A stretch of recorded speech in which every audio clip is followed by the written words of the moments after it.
Tukanulizana celebrity jazz osibyotia osizote mulungi wange kyebali kyetusaka engalo olunaku olwaleero tutandikiddeko ewashiba omuyimbi wo Mama Prince Amil omubwati nga akoze atulaze omwami bwe finally mubadde mumusibako buli musajja ategunde ne olwaleero avudde n'atulaga omusajja we mugenda kumulabaawo oyo mumwerabireko yo Tata Prince Ombwati Prince Amil Shiba congratulations omusajja like bulungi nnyo ate tubadde tukyali awo ng'omugole tali lubuto hey congra mukyala wa Frank Gashumba nabigako bakakola emikolo ne muwala Malaika Gashumba ndowooza naye kati akatambi keetoolodde nga kiraga nti ali lubuto mwayogera ebigambo bingi naye tusuubira oba lubuto lwaleeta emikolo tetumanyi naye nga omwana ali lubuto tusuubirayo kasheila akato bannange congra Frank Gashumba ne Malaika. Yeah, but it's a success story. So, thank you. Encourage more people to join. We are getting more money in June.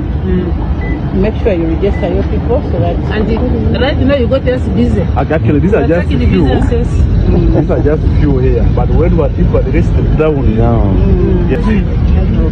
But we did so much.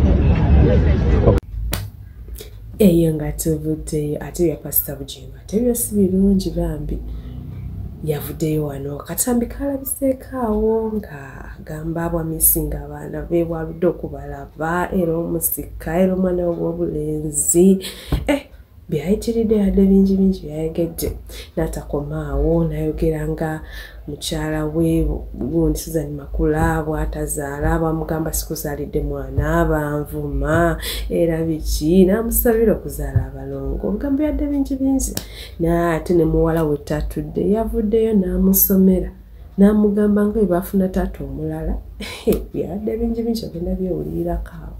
Dorwin Gift Shirabo Bugingo Winnie Treasure Bugingo Winnie Treasure Bugingo Jennifer Blessed Bugingo Isaac Miracle Bugingo namutuma Isaac kubanga nali n'abawo niyikiruma omwana n'okoma okumulabako ku myaka 3 nga toli kisajja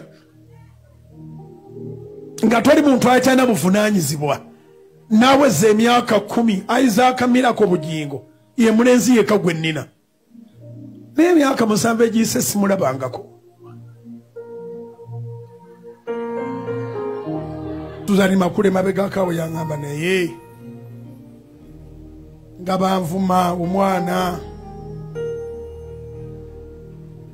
nga boogera bingi sikuzaalidde mwana sinazaala mwana ne mugamba naye olaba bwennyirira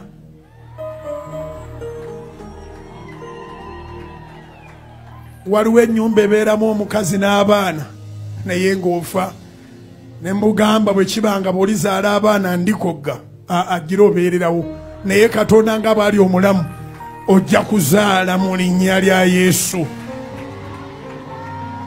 Imuse emikono tusabire Suzani azaala abalongo. Akalulu ako kategeeza ki? Ebigambo bibadde bingi nnyo. Suzani Makula mufuula omujulizi omulamu. Tuve mu ddwaliro nga buli omu asitudde bbebi mu linnya lya Yesu. Agamba nga wamisinga Isaac saawa zino nenyala Bugingo takyalirina.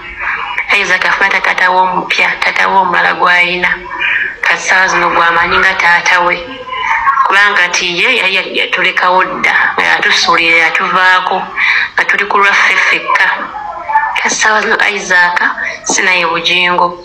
Isaac alina taata w'amulabirira kati talina buzibu bwonna kubanga kati atugamba nti atumisinga nnyo naye ng'ekyamazima yagambanga Uncle Richard Mbega mbwabegera maama wange n'amutwalira ebintu by'omutwe gwalinayo mu maka nga yalowooza nti nno Uncle Richard Mbega maama waffe gwakwagala naye so era maama yamugambako aveeyo eyo amuwa omulimu eno omulala naye n'asigalayo kati ebyagwawo bye byagwawo tasfe gajja gakubamu Uncle Richard alyokuba ye kati kwegamba ebigambo bingi emboozi nnyingi